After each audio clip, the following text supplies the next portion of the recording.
ಪ್ರೀತಿ ಎಲ್ಲ ವಿದ್ಯಾರ್ಥಿಗಳಿಗೆ ನಮಸ್ಕಾರ. ನಾವು ಇಂದು ಇಂಪಾರ್ಟೆನ್ಸ್ ಆಫ್ ಎಲೆಕ್ಷನ್ ಅಂದರೆ ಚುನಾವಣೆಗಳ ಒಂದು ಮಹತ್ವವನ್ನು ಕುರಿತು ತಿಳಿದುಕೊಳ್ಳಬೇಕಾಗಿದೆ. In previous class we read regarding is the election meaning and definition, then have read is the types of these elections. Today we are learning regarding about the here is the importance of the election. Importance of the election here, election is the foundation of the democratic government. Why we are telling here is the foundation of the democratic government means we know already in India is going on, then in all the countries or in the world is the democratic system is following in every country. That's why here election is the base of the foundation of the democratic government. ಪ್ರೀತಿಯ ವಿದ್ಯಾರ್ಥಿಗಳೇ, ನಾವಿಂದು ಚುನಾವಣೆಗಳ ಮಹತ್ವದಲ್ಲಿ ಮೊದಲನೇ ಒಂದು point ಆಗಿರ್ತಕ್ಕಂಥ ಚುನಾವಣೆಗಳು ಏನಂದರೆ ಪ್ರಜಾಸತ್ತಾತ್ಮಕ ಆಡಳಿತ ವ್ಯವಸ್ಥೆಯ ತಳಹದಿಯಾಗಿದೆ ಎಂದು ಹೇಳ್ತೀವಿ. ಯಾಕೆ ಇಲ್ಲಿ ನಾವು ಪ್ರಜಾಸತ್ತಾತ್ಮಕ ಒಂದು ವ್ಯವಸ್ಥೆಯ ತಳಹದಿ ಚುನಾವಣೆಗಳು ಆಗಿದ್ದಾವೆ ಅಂತ ನೋಡಿದಾಗ ನಮಗೆ ಮುಖ್ಯವಾಗಿ ಏನಂದರೆ ಇಂದಿನ ಒಂದು ಪ್ರತಿಯೊಂದು ರಾಷ್ಟ್ರವೂ ಸಹ ಏನಂದರೆ ಪ್ರಜಾಪ್ರಭುತ್ವದ ಅಥವಾ ಪ್ರಜಾಸತ್ತಾತ್ಮಕ ಸರ್ಕಾರಕ್ಕೆ ಆದ್ಯತೆಯನ್ನು ನೀಡುತ್ತಾ ಬರ್ತಾ ಇದೆ. ಅದಾದಮೇಲೆ ಇಂದು ನಾವು ಪ್ರತಿಯೊಂದು ರಾಷ್ಟ್ರವನ್ನು ಪ್ರಜಾಸತ್ತಾತ್ಮಕ ಸರ್ಕಾರದ ಒಂದು ಒಲವನ್ನು ಕಂಡುಕೊಳ್ತಕ್ಕಂಥದ್ರ ಬಗ್ಗೆ ನಾವಿಲ್ಲಿ ನೋಡ್ತಾ ಹೋಗ್ಬೋದು.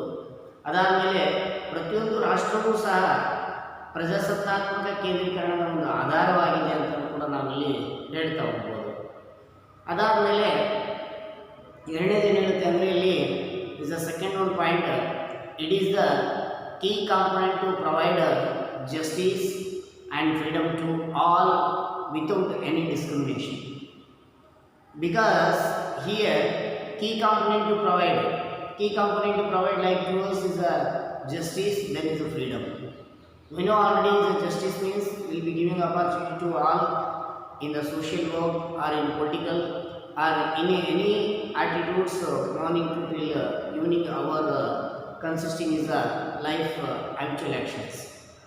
Then freedom also is the most important to us. Here is a without any discrimination we are getting that one is the opportunity to equal to all like justice or is a freedom. ಯಾಕೆಂದರೆ ಇಲ್ಲಿ ಪ್ರೀತಿಯ ವಿದ್ಯಾರ್ಥಿಗಳೇ, ನಾವೇನೆಂದರೆ ರಾಷ್ಟ್ರದಲ್ಲಿ ಎಲ್ಲ ಪ್ರಜೆಗಳಿಗೂ ಕೂಡ ಯಾವುದೇ ಒಂದು ತಾರತಮ್ಯವಿಲ್ಲದೆ ಸಮಾನ ನ್ಯಾಯ ಮತ್ತು ಸ್ವಾತಂತ್ರ್ಯವನ್ನು ದೊರಕಿಸುವಲ್ಲಿ ಚುನಾವಣೆಗಳು ಏನಂದರೆ ಒಂದು ಪ್ರಮುಖ ಪಾತ್ರವನ್ನು ವಹಿಸ್ತವೆ. ಇಲ್ಲಿ ಯಾಕೆ ಚುನಾವಣೆಗಳು ಏನಂದರೆ ಇಲ್ಲಿ ನಮಗೆ ಸಮಾನ ನ್ಯಾಯ ಮತ್ತು ಸ್ವಾತಂತ್ರ್ಯ ದೊರಕಿಸುವಲ್ಲಿ ಈ ಚುನಾವಣೆಗಳು ಪ್ರಮುಖ ಪಾತ್ರ ವಹಿಸ್ತವೆ ಅಂತ ಹೇಳಿದರೆ ನಾವು ಏಕೆಂದರೆ ಈ ಒಂದು ಸಮಾನತೆಗಾಗಿ ಮತ್ತು ನಮ್ಮದೇ ಆದಂಥ ಒಂದು ಸ್ವತಂತ್ರಕ್ಕಾಗಿ ಹಲವಾರು ಚಳುವಳಿಗಳ ಒಂದು ಆಧಾರದ ಮೇಲೆ ನಮಗೇನೆಂದರೆ ಪೂರ್ಣ ಪ್ರಮಾಣದಲ್ಲಿ ದೊರಕಿರುವಂಥ ಒಂದು ಸ್ವಾತಂತ್ರ್ಯವನ್ನು ನಾವು ಇಲ್ಲಿ ಮುಕ್ತವಾಗಿ ಅನುಭವಿಸಬೇಕಾಗಿದೆ. ಹಾಗಾಗಿ ಚುನಾವಣೆಗಳು ಕೂಡ ಏನಂದರೆ ಪ್ರತಿಯೊಬ್ಬ ವ್ಯಕ್ತಿಗೂ ಕೂಡ ಅಥವಾ human being life is the most important to all is a justice and is a freedom. ಯಾಕೆಂದರೆ ಪ್ರತಿಯೊಬ್ಬ ವ್ಯಕ್ತಿ ಜೀವನದಲ್ಲಿ ಏನಂದರೆ ಇವತ್ತು ನಮಗೆ ಸಮಾನ ನ್ಯಾಯ ಮತ್ತು ಸ್ವಾತಂತ್ರ್ಯ ಇದ್ದಾಗ ಮಾತ್ರ ಪೂರ್ಣ ಪ್ರಮಾಣದಲ್ಲಿ ನಾವು ನಮ್ಮ ಜೀವನದಲ್ಲಿ ನಮ್ಮದೇ ಆದಂಥ ಒಂದು ಸ್ವಾತಂತ್ರ್ಯಕ್ಕೆ, ನಮ್ಮದೇ ಆದಂಥ ಒಂದು ನ್ಯಾಯಕ್ಕೆ ಒಂದು ಪೂರ್ಣ ಪ್ರಮಾಣದ ಒಂದು ಜವಾಬ್ದಾರಿಯಿಂದ ಒಂದು ಸರ್ಕಾರವನ್ನು ರಚನೆ ಮಾಡಲಿಕ್ಕೆ ನಮಗೆ ಸಾಧ್ಯ ಆಗ್ತದೆ. ಹಾಗಾಗಿರೋದ್ರಿಂದ ಇಲ್ಲಿ ಚುನಾವಣೆಗಳು ಪ್ರಮುಖ ಪಾತ್ರವನ್ನು ವಹಿಸುತ್ತವೆ ಅಂತೇಳಿ ನಾವಿಲ್ಲಿ ತಿಳ್ಕೊಳ್ಳಾಗ್ತದೆ. ಆಮೇಲೆ ಮೂರನೇದಾಗಿ ಏನಂದರೆ ಇಲ್ಲಿ ರಾಜಕೀಯ ಪಕ್ಷಗಳು ಸರ್ಕಾರವನ್ನು ರಚಿಸಿ ಪ್ರಜೆಗಳು ಹಿತಾಸಕ್ತಿಗಳನ್ನು ಈಡೇರಿಸಲು ಚುನಾವಣೆಗಳು ಅವಕಾಶ ಮಾಡಿಕೊಡ್ತವೆ. Which are the greedies from the people ಅಂದರೆ ಇವತ್ತು ಜನರಿಂದ ಏನೇನಿದ್ದಾವೆ ಆಕಾಂಕ್ಷೆಗಳು, ಜನರ ಹಿತಾಸಕ್ತಿಗಳು ಏನಿದ್ದಾವೆ, ಆ ಜನರ ಹಿತಾಸಕ್ತಿಗಳನ್ನು ಈಡೇರಿಸುವಲ್ಲಿ ಏನಂದರೆ ಮಧ್ಯವರ್ತಿಯ ರೀತಿಯಲ್ಲಿ ಏನಂದರೆ ಚುನಾವಣೆಗಳು ನಮಗೆ ಅವಕಾಶವನ್ನು ಮಾಡಿಕೊಡ್ತವೆ ಅಂತ ಹೇಳ್ಬೋದು. ಯಾಕೆಂದರೆ ರಾಜಕೀಯ ಪಕ್ಷಗಳು ಸರ್ಕಾರವನ್ನು ರಚಿಸ್ತವೆ. ಯಾಕೆಂದರೆ ಇವತ್ತು ನೋಡಿ ನಾವು ರಾಜಕೀಯ ಪಕ್ಷಗಳನ್ನು ಹಲವಾರು ನೋಡ್ತಾ ಇದ್ದೀವಿ. ಪ್ರಾಂತೀಯ ಪಕ್ಷಗಳಿದ್ದಾವೆ, ರಾಷ್ಟ್ರೀಯ ಪಕ್ಷಗಳಿದ್ದಾವೆ. ಹಾಗಾಗಿ ಇಲ್ಲಿ ನಾವು ರಾಷ್ಟ್ರೀಯ ಪಕ್ಷಗಳಿಗೆ ಆದ್ಯತೆಯನ್ನು ನೀಡಿದಂಥ ಸಮಯದಲ್ಲಿ ನಮಗೆ ಗೊತ್ತೇ ಇದೆ. ಯಾಕಂದರೆ INC ಇಂಡಿಯನ್ ನ್ಯಾಷನಲ್ ಕಾಂಗ್ರೆಸ್ ಏನಿದೆಯಲ್ಲ 1885ರಲ್ಲಿ ಹೇಮರವರ ಒಂದು ನೇತೃತ್ವದಲ್ಲಿ ಇದು ಪೂರ್ಣ ಪ್ರಮಾಣದಲ್ಲಿ ಏನಂದರೆ ಹೊರಬಂದು ಕೊನೆಗೆ ಏನಂದರೆ ಸುಮಾರು ವರ್ಷಗಳ ಕಾಲ ಅಂದರೆ ಏನಂದರೆ ಬ್ರಿಟಿಷರ ವಿರುದ್ಧವಾಗಿ ಹೋರಾಟ ಮಾಡಿರ್ತಕ್ಕಂಥದ್ದನ್ನು ನಾವಿಲ್ಲಿ ಕಂಡುಕೊಳ್ಬೋದು ರಾಷ್ಟ್ರೀಯ ಕಾಂಗ್ರೆಸ್ ಪಕ್ಷವನ್ನು. ಪ್ರಸ್ತುತ ದಿನಮಾನದಲ್ಲಿ ನಾವು ಹಲವಾರು ರಾಜಕೀಯ ಪಕ್ಷಗಳನ್ನು ನೋಡ್ತಾ ಇದ್ದೀವಿ. ಭಾರತೀಯ ಜನತಾ ಪಾರ್ಟಿ ನೋಡ್ತಾ ಇದ್ದೀವಿ. ಈಗ ಪ್ರಸ್ತುತ ನಮ್ಮ ಸರ್ಕಾರದ ಆಡಳಿತ ಮಂತ್ರವನ್ನು ನಿರ್ವಹಿಸಿಕೊಂಡು ಹೋಗ್ತಕ್ಕಂಥದ್ದು ಭಾರತೀಯ ಜನತಾ ಪಾರ್ಟಿ ಅಂತ ಹೇಳ್ಬೋದು. ಹೀಗೆ ರಾಜಕೀಯ ಪಕ್ಷಗಳೇನೆಂದರೆ ಸರ್ಕಾರದ ಒಂದು ಪೂರ್ಣ ಪ್ರಮಾಣದಲ್ಲಿ ಅಂದರೆ ತನ್ನದೇ ಆದಂಥ ಒಂದು ಸರ್ಕಾರವನ್ನು ರಚನೆ ಮಾಡಿಕೊಂಡು ಆಡಳಿತದ ಒಂದು ಯಂತ್ರವನ್ನು ನಿರ್ವಹಿಸುವಲ್ಲಿ ಏನಂದರೆ ಜನರ ಹಿತಾಸಕ್ತಿಗಳನ್ನು ಈಡೇರಿಸುವಲ್ಲಿ ಇಂದಿನ ಸರ್ಕಾರವಾಗಲಿ ಇಂದಿನ ರಾಜಕೀಯ ಪಕ್ಷಗಳಾಗಲಿ ಏನಂದರೆ ಪೂರ್ಣ ಪ್ರಮಾಣದಲ್ಲಿ ಏನಂದರೆ ಒಂದು ಚುನಾವಣೆಗಳ ಒಂದು ಮುಖಾಂತರನೇ ಏನಂದರೆ ಅದರದೇ ಆದಂಥ ಒಂದು ಸರ್ಕಾರ ರಚನೆಗೆ ಇಲ್ಲಿ ಉತ್ತಮವಾದಂಥ ಸರ್ಕಾರ ರಚನೆಗೆ ಏನಂದರೆ ಅವಕಾಶವನ್ನು ಇಲ್ಲಿ ಚುನಾವಣೆಗಳು ಮಾಡಿಕೊಡ್ತವೆ ಅಂತೇಳಿ ನಾವು ಇಲ್ಲಿ ತಿಳ್ಕೊಳ್ಳುತ್ತೇವೆ. Next, here it gives a citizens a opportunity to have a one's voice heard and the choice to is which one should go governed. This enhances the respect and the dignity of the citizens to realize the importance of the forming of this government. Here, everyone citizen have a like is a greedies. That greedies have to fulfill means is the most important here. We must give for the preference for that is a good governance. ಯಾಕೆಂದರೆ ನಾವು ಏನಂದ್ರೆ ಒಳ್ಳೆಯ ಸರ್ಕಾರವನ್ನು ರಚನೆ ಮಾಡಿದಾಗ ಮಾತ್ರ ಯಾವುದೇ ರಾಜಕೀಯ ಪಕ್ಷಗಳಾಗಲಿ ಒಳ್ಳೆಯ ಸರ್ಕಾರವನ್ನು ರಚನೆ ಮಾಡಿದಾಗ ಮಾತ್ರ ನಮಗೆ ಉತ್ತಮವಾದಂಥ ಒಂದು ಪ್ರಜೆಗಳ ಹಿತಾಸಕ್ತಿಗಳನ್ನು ಈಡೇರಿಸಲಿಕ್ಕೆ ಸಾಧ್ಯ ಆಗ್ತದೆ ಅನ್ನೋ ಒಂದು ವಿಚಾರ ನಮಗೆ ಇಲ್ಲಿ ಸ್ಪಷ್ಟಪಡಿಸ್ತದೆ. It is a governmental office democracy and is serves as a form of the is a discussion of the public issues and facilitates the expression of the public opinion.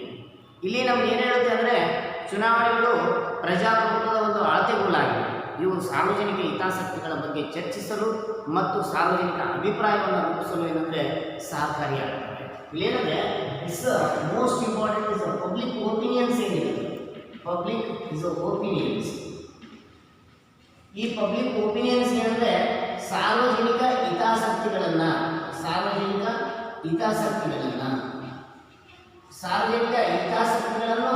ಇಲ್ಲಿ ಗಮನಿಸ್ತದೆ.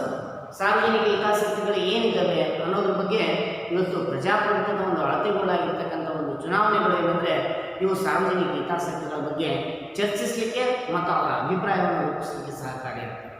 ವಿಚಾರ ಇಸ್ ಒಪಿನಿಯನ್ಸ್ ಆಗಿರ್ಬೋದು, ಅಂದರೆ ಇಲ್ಲಿರ್ತಕ್ಕಂಥ ಕೆಲವೊಂದು ಹಿತಾಸಕ್ತಿಗಳನ್ನು ಅಥವಾ ಅಭಿಪ್ರಾಯಗಳನ್ನು ಇಲ್ಲೇನೆಂದರೆ ಗಮನಕ್ಕೆ ತೆಗೆದುಕೊಳ್ತಕ್ಕಂಥದ್ರ ಬಗ್ಗೆ ನಾವು ಇಲ್ಲಿ ನೋಡ್ತಾ ಹೋಗ್ಬೋದು. ಹಾಗಾಗಿ ಇದರಿಂದ ಚುನಾವಣೆಗಳು ಏನಂದರೆ ಸಾರ್ವಜನಿಕರ ಒಂದು ಒಪಿನಿಯನ್ಸ್ ಇದೆ. Public opinion what is that regarding about that what we have to take is a decision. Is good governance is there will fulfil the is everyone is a greedies citizens which are the greedies in our country. ಯಾಕೆಂದರೆ ನಮ್ಮ ದೇಶದಲ್ಲಿರುವಂಥ ಒಂದು ಪ್ರತಿಯೊಬ್ಬ ನಾಗರಿಕನ ಒಂದು ಹಿತಾಸಕ್ತಿಗಳನ್ನು ಈಡೇರಿಸುವುದು ಏನಂದರೆ ಚುನಾವಣೆಗಳು ಪ್ರಮುಖವಾದಂಥ ರೀತಿಯಲ್ಲಿ ಇಲ್ಲಿ ಪಾತ್ರವನ್ನು ನಿರ್ವಹಿಸ್ತವೆ ಅಂತಲೂ ಕೂಡ ನಾವಿಲ್ಲಿ ನೋಡ್ತಾ ಹೋಗ್ಬೋದು. ಆಮೇಲೆ ಪ್ರಜೆಗಳು ರಾಷ್ಟ್ರ ನಿರ್ಮಾಣದ ಪ್ರಕ್ರಿಯೆಗಳಲ್ಲಿ ತೊಡಗಿಸಿಕೊಂಡು ರಾಜಕೀಯ ಜ್ಞಾನವನ್ನು ಹೊಂದಲು ಅವಕಾಶವಿದೆ ಅಂತ ಹೇಳ್ತಾರೆ. ಇಲ್ಲಿ ಯಾಕಂದರೆ ಇದು ಏನು ಹೇಳುತ್ತೆ ಅಂದರೆ it imports in the political education. It imports political education and training to the voters to actively participate in the activities of this nation. Which are the activities of this nation? For example, here activities of the nation. ಅಂದರೆ ಒಂದು ರಾಷ್ಟ್ರ ನಿರ್ಮಾಣದ ಪ್ರಕ್ರಿಯೆಯಲ್ಲಿ ಅಥವಾ ಚುನಾವಣೆಗಳೇನೆಂದರೆ ಇಲ್ಲಿ ನಮಗೆ ಮುಖ್ಯವಾಗಿ ಏನು ಹೇಳ್ತಾರೆ ಅಂದರೆ ಪ್ರಕ್ರಿಯೆ ಅಂದರೆ ರಾಷ್ಟ್ರ ನಿರ್ಮಾಣದ ಪ್ರಕ್ರಿಯೆಗಳನ್ನು ತೊಡಗಿಸಿಕೊಂಡು ರಾಜಕೀಯ ಜ್ಞಾನವನ್ನು ಹೊಂದಲು ಅವಕಾಶ ಮಾಡಿಕೊಡ್ತಾರೆ. ರಾಷ್ಟ್ರ ನಿರ್ಮಾಣದ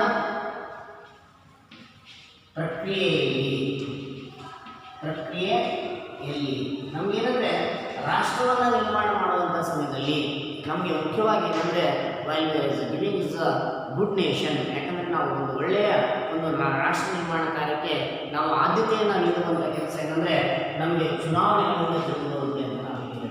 ಹಾಗಾಗಿ ಈ ಚುನಾವಣೆಗಳು ನಮಗೆ ಏನಂದರೆ ಮುಖ್ಯವಾದಂಥ ರೀತಿಯಲ್ಲಿ ಅಂದರೆ ಒಂದು ನಮ್ಮ ರಾಷ್ಟ್ರವನ್ನು ಕಟ್ಟುವಂಥ ಕೆಲಸದಲ್ಲಿ ಅಂದರೆ ನಮ್ಮ ರಾಷ್ಟ್ರದ ಧ್ಯೇಯೋದ್ದೇಶಗಳನ್ನು ಈಡೇರಿಸುವಲ್ಲಿ, ನಮ್ಮ ರಾಷ್ಟ್ರದ ಹಿತಾಸಕ್ತಿ ಏನಿದೆ, ನಮ್ಮ ರಾಷ್ಟ್ರದ ಭದ್ರತೆ ಏನಿದೆ, ನಮ್ಮ ರಾಷ್ಟ್ರದಲ್ಲಿರುವಂಥ ಪ್ರತಿಯೊಬ್ಬ ಪ್ರಜೆಯು ಅಥವಾ ನಾಗರಿಕರು ನಿರ್ವಹಿಸುವಂಥ ಕಾರ್ಯಗಳು ಏನೇನಿದ್ದಾವೆ ಅನ್ನೋದ್ರ ಬಗ್ಗೆ ನಮಗೆ ಒಂದು ಜ್ಞಾನವನ್ನು, ಅಂದರೆ ರಾಜಕೀಯ ಜ್ಞಾನವನ್ನು ಒದಗಿಸಿಕೊಡುವಲ್ಲಿ, ಯಾವ ಜ್ಞಾನವನ್ನು? ರಾಜಕೀಯ ಜ್ಞಾನವನ್ನು. ಪೊಲಿಟಿಕಲ್ ಅವೇರ್ನೆಸ್, ಪೊಲಿಟಿಕಲ್ ಅವೇರ್ನೆಸ್ ಆಗಿರ್ಬೋದು, ನಾಲೆಜ್ ಆಗಿರ್ಬೋದು. ಇದನ್ನೇನಂದರೆ ನಮಗೆ ಒದಗಿಸಿಕೊಡುವಲ್ಲಿ ಈ ಚುನಾವಣೆಗಳು ಪ್ರಮುಖವಾದಂಥ ರೀತಿಯಲ್ಲಿ ಪಾತ್ರವನ್ನು ನಿರ್ವಹಿಸ್ತವೆ ಅಂತ ಕೂಡ ನಾವಿಲ್ಲಿ ತಿಳ್ಕೊಳ್ಬೋದು. ಚುನಾವಣೆಗಳು ಶಾಸಕಾಂಗದಲ್ಲಿ ಅಲ್ಪಸಂಖ್ಯಾತರಿಗೆ ಪ್ರಾತಿನಿಧ್ಯವನ್ನು ಒದಗಿಸುವ ಮೂಲಕ ಅವರ ಹಿತಾಸಕ್ತಿಗಳನ್ನು ಕಾಪಾಡುತ್ತವೆ. ಯಾಕೆಂದರೆ ಇಲ್ಲಿ ಚುನಾವಣೆಗಳು ಏನಂದರೆ ಶಾಸಕಾಂಗದಲ್ಲಿ ಅಲ್ಪಸಂಖ್ಯಾತರ ಹಿತಾಸಕ್ತಿಗಳನ್ನು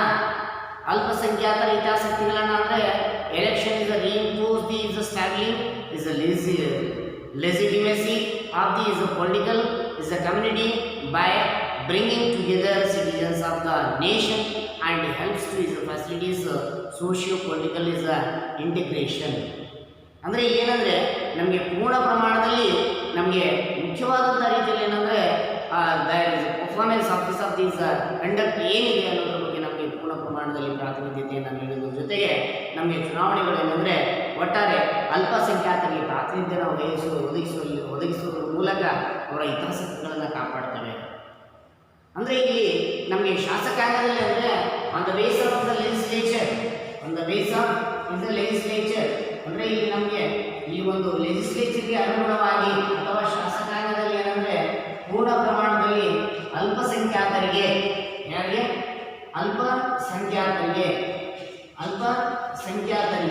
ಪ್ರಾತಿನಿಧ್ಯತೆಯನ್ನು ನೀಡುವುದರ ಮೂಲಕ ಏನಂದರೆ ಇದು ಪೂರ್ಣ ಪ್ರಮಾಣದಲ್ಲಿ ಇವರ ಹಿತಾಸಕ್ತಿಯನ್ನು ಕಾಪಾಡುತ್ತದೆ ಅನ್ನೋದ್ರ ಬಗ್ಗೆ ನಮಗೆ ಮುಖ್ಯವಾದ ಒಂದು ಮಹತ್ವವನ್ನು ನಮಗೆ ಚುನಾವಣೆಗಳ ಮುಖಾಂತರ ತಿಳಿದು ಬರುತ್ತೆ ಅಂತ ಹೇಳ್ಬೋದು. ಅದಾದಮೇಲೆ ಇಲ್ಲಿ ನಮಗೆ ಚುನಾವಣೆಗಳು ಪ್ರಜೆಗಳು ಮತ್ತು ಪ್ರತಿನಿಧಿಗಳ ನಡುವೆ ರಾಜಕೀಯ ಹಾಗೂ ಸಾಮಾಜಿಕ ಸಾಮರಸ್ಯವನ್ನು ನೀಡುತ್ತದೆ. ಚುನಾವಣೆಗಳು ಏನಂದರೆ ಇಲ್ಲಿ ನಮಗೆ ಮುಖ್ಯವಾಗಿ ಪ್ರಜೆಗಳು ಮತ್ತು ಪ್ರತಿನಿಧಿಗಳ ನಡುವೆ, ಅಂದರೆ like representatives and here is a like we are giving is a by the is a democracy. ಅಂದರೆ ಇಲ್ಲಿ ಪ್ರಜೆಗಳು ಅಂದರೆ ಏನಂದರೆ ನಮಗೆ ಮುಖ್ಯವಾಗಿ ನಮಗೆ ತಿಳಿದು ಬರೋದೇನೆಂದರೆ ಇಲ್ಲಿ it makes the representatives to be accountable for their is a performance in office and is a conduct. ಯಾಕಂದರೆ ಇಲ್ಲಿ ರಿಪ್ರೆಸೆಂಟೇಟಿವ್ಸ್ ಅಂದರೆ ಪ್ರತಿನಿಧಿಗಳು ಮತ್ತು ಇಲ್ಲಿರುವಂಥ ಪ್ರಜೆಗಳ ನಡುವಿನ ರಾಜಕೀಯ ಮತ್ತು ಸಾಮಾಜಿಕ ಸಾಮರಸ್ಯವನ್ನು ಇದು ಒಂದು ಏನಂದರೆ ಮೂಡಿಸ್ತದೆ ಅಂತ ಹೇಳ್ಬೋದು. ಅಂದರೆ ಇಲ್ಲಿ ರಾಜಕೀಯ ಮತ್ತು ಸಾಮಾಜಿಕ ಅನ್ನೋ ವಿಚಾರ ಬಂದಾಗ ನಮಗೆ ಸ್ಪಷ್ಟವಾಗಿ ಸಾಮಾಜಿಕ ಸಂಬಂಧಗಳನ್ನು ಮತ್ತು ರಾಜಕೀಯದ ಒಂದು ಆಡಳಿತ ಯಂತ್ರವನ್ನು ಏನಂದರೆ ನಿರ್ವಹಿಸುವಲ್ಲಿ ಪ್ರಜೆಗಳು ಮತ್ತು ರಾಜ್ಯದ ರಾಜಕೀಯ ಜನಪ್ರತಿನಿಧಿಗಳ ಮಧ್ಯೆ ಒಂದು ಅತ್ಯುನ್ನತವಾದ ಒಂದು ಫ್ರೆಟರ್ನಿಟಿ ಸಂಬಂಧವನ್ನು ಇಲ್ಲಿ ಮೂಡಿಸ್ತದೆ ಅಂತಲೂ ಕೂಡ ನಾವಿಲ್ಲಿ ತಿಳ್ಕೊಳ್ಳುತ್ತದೆ. It will be giving is a between the people and is a representatives. Will be framing is a good relation. On the base of here is a democratic country. On the base of is a democratic is a here is a consisting for the government. ಅಂದರೆ ಇಲ್ಲಿ ಏನಂದರೆ ಒಂದು ಪ್ರಜಾಪ್ರಭುತ್ವ ಸರ್ಕಾರದಲ್ಲಿ ಏನಂದರೆ ಪ್ರಜೆಗಳು ಮತ್ತು ರಾಜ್ಯದ ರಾಜಕೀಯ ಜನಪ್ರತಿನಿಧಿಗಳ ಮಧ್ಯೆ ಒಂದು ಸಾಮಾಜಿಕ ಮತ್ತು ರಾಜಕೀಯ ಸಾಮರಸ್ಯವನ್ನು ಮೂಡಿಸುವಲ್ಲಿ ಇಲ್ಲಿ ಚುನಾವಣೆಗಳು ಮಹತ್ವವಾದ ಒಂದು ಪಾತ್ರವನ್ನು ನಿರ್ವಹಿಸ್ತವೆ ಅಂತ ಕೂಡ ನಾವಿಲ್ಲಿ ತಿಳ್ಕೊಳ್ಬೋದು. ನೆಕ್ಸ್ಟ್, ಚುನಾವಣೆಗಳು ಜನಪ್ರತಿನಿಧಿಗಳಿಗೆ ತಮ್ಮ ಜವಾಬ್ದಾರಿಯನ್ನು ಅರಿತು ಜನಸೇವೆ ಮಾಡಲು ಪ್ರೇರೇಪಿಸುತ್ತವೆ. Who are the representatives? ಇಲ್ಲೇನಂದರೆ who are the representatives they continue the work on the base of ಏನಂದರೆ ರಿಪ್ರೆಸೆಂಟೇಟಿವ್ಸ್ ಅಂದರೆ ಜನಪ್ರತಿನಿಧಿಗಳು ಜನರ ಸೇವೆ ಮಾಡಲಿಕ್ಕೆ ಏನಂದರೆ ಪೂರ್ಣ ಪ್ರಮಾಣದಲ್ಲಿ ಚುನಾವಣೆಗಳು ಏನಂದರೆ ಇಲ್ಲಿ ನಮಗೆ ಒಂದು ಜವಾಬ್ದಾರಿಯನ್ನು ನಮಗೆ ಒದಗಿಸಿಕೊಡುವಲ್ಲಿ ಕೆಲಸವನ್ನು ನಮಗೆ ತೋರಿಸ್ತದೆ ಅನ್ನೋ ಒಂದು ವಿಚಾರ ನಮಗೆ ಇಲ್ಲಿ ಸ್ಪಷ್ಟಪಡಿಸ್ತದೆ. ಯಾಕೆಂದರೆ ಚುನಾವಣೆಗಳು ಜನಪ್ರತಿನಿಧಿಗಳಿಗೆ ತಮ್ಮ ಜವಾಬ್ದಾರಿಯನ್ನು ಅರಿತು ಜನಸೇವೆ ಮಾಡಲು ಪ್ರೇರೇಪಿಸ್ತದೆ. ಅವರಿಗೇನಾದರೂ ಒಂದು ಹುಮ್ಮಸ್ಸನ್ನು, ಅವರಿಗೆ ಒಂದು ಏನಪ್ಪ ಅಂದರೆ will be giving is a inspiration. Representatives has to do work like a social work. Then they have to give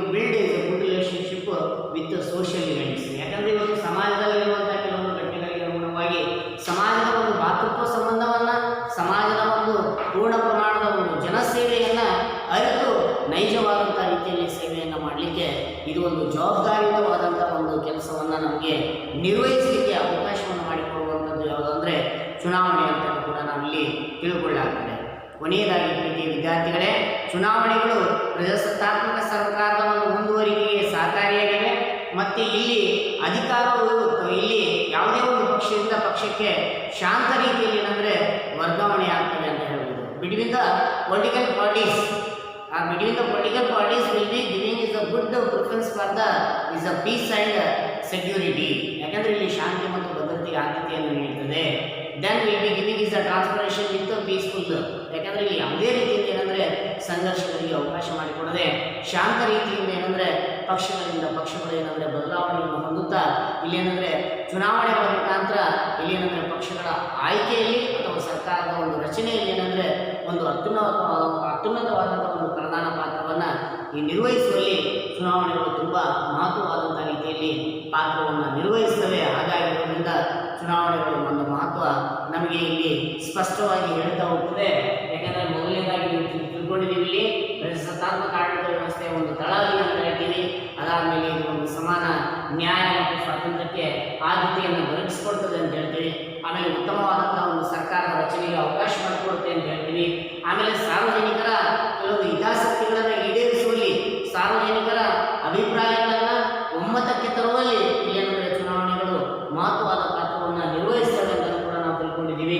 ಅದಾದಮೇಲೆ ನಮ್ಮ ರಾಷ್ಟ್ರ ನಿರ್ಮಾಣದ ಪ್ರಕ್ರಿಯೆಯಲ್ಲಿ ಈ ಚುನಾವಣೆಗಳು ಏನಂದರೆ ಒಂದು ಪ್ರಜಾಸತ್ತಾತ್ಮಕದ ಏಳಿಗೆಗಾಗಿ ಅಥವಾ ಪ್ರಜೆಗಳ ಸೇವೆಗಾಗಿ ಜನಪ್ರತಿನಿಧಿಗಳು ಪ್ರಜೆಗಳ ಮಧ್ಯೆ ಒಂದು ಅತ್ಯುನ್ನತವಾದಂಥ ಒಂದು ಸಂಬಂಧವನ್ನು ಬೆಳೆಸುವುದರ ಜೊತೆಗೆ ಅದರದೇ ಆಗಿರ್ತಕ್ಕಂಥ ಏನಂದರೆ ಈ ಒಂದು ಶಾಸಕಾಂಗದಲ್ಲಿ ಅಲ್ಪಸಂಖ್ಯಾತರಿಗೆ ಒಂದು ರಕ್ಷಣೆ ಅಥವಾ ಪ್ರಾತಿನಿಧ್ಯತೆಯನ್ನು ಕೊಡುವುದರ ಜೊತೆಗೆ ಇಲ್ಲಿ ಪ್ರಜೆಗಳು ಮತ್ತು ಪ್ರಜೆಗಳ ನಡುವಿನ ಒಂದು ಜನಪ್ರತಿನಿಧಿಗಳ ಸಂಬಂಧ ಏನಿದೆಯಲ್ಲ ಜನಸೇವೆಗಾಗಿ ಒಂದು ನಿರ್ವಹಿಸುವಲ್ಲಿ ಏನಂದರೆ ಅತ್ಯುನ್ನತವಾದಂಥ ಒಂದು ರೀತಿಯಲ್ಲಿ ಒಂದು ಮಹತ್ವವಾದಂಥ ಒಂದು ಪಾತ್ರವನ್ನು ನಿರ್ವಹಿಸುವಲ್ಲಿ ಚುನಾವಣೆಗಳು ಒಂದು ತಮ್ಮದೇ ಆದಂಥ ಒಂದು ಮಹತ್ವವನ್ನು ನೀಡ್ತಾ ಬಂದಿದ್ದಾವೆ ಅಂತ ಕೂಡ ನಾವಿಲ್ಲಿ ಹೇಳ್ತಾ ಹೋಗ್ಬೋದು. ಹಾಗಾಗಿ ಇದರಿಂದ ಪ್ರೀತಿಯ ವಿದ್ಯಾರ್ಥಿಗಳೇ, ಇಲ್ಲಿ ನಿಮಗೆ ಪ್ರಶ್ನೆ ಕೇಳ್ತಾರೆ. ಯಾಕೆಂದರೆ ಚುನಾವಣೆಗಳ ಮಹತ್ವವನ್ನು ಕುರಿತು ಬರೀರಿ ಅಂದಾಗ ಈ ಎಲ್ಲ ಕೆಲವೊಂದು ಪಾಯಿಂಟ್ಸ್ಗಳನ್ನು ನೀವು ಬರೀಬೇಕಾಗ್ತದೆ. ಹಾಗಾಗಿ ನಿಮ್ಮ ಟೆಕ್ಸ್ಟ್ ಬುಕ್ಕಲ್ಲಿ ಇರುವಂಥ ಒಂದು ವಿಷಯವನ್ನು ಸಂಪೂರ್ಣವಾಗಿ English medium or is a Kannada medium, ಇಲ್ಲಿ ಇಂಗ್ಲೀಷ್ ಮೀಡಿಯಂ ಆಗಿರ್ಬೋದು ಅಥವಾ ಕನ್ನಡ ಮೀಡಿಯಂ ಆಗಿರ್ಬೋದು, ಅದನ್ನು ಸ್ಪಷ್ಟವಾಗಿ ಓದಿದಾಗ ಮಾತ್ರ ನಿಮಗೆ ತಿಳಿದು ಬರ್ತದೆ. ಈ ಒಂದು ವಿಷಯಕ್ಕೆ ಸಂಬಂಧಪಟ್ಟಂತೆ ಪರಿಪೂರ್ಣವಾದ ಉತ್ತರ ನೀವು ಅರ್ಥ ಮಾಡಿಕೊಳ್ಬೋದು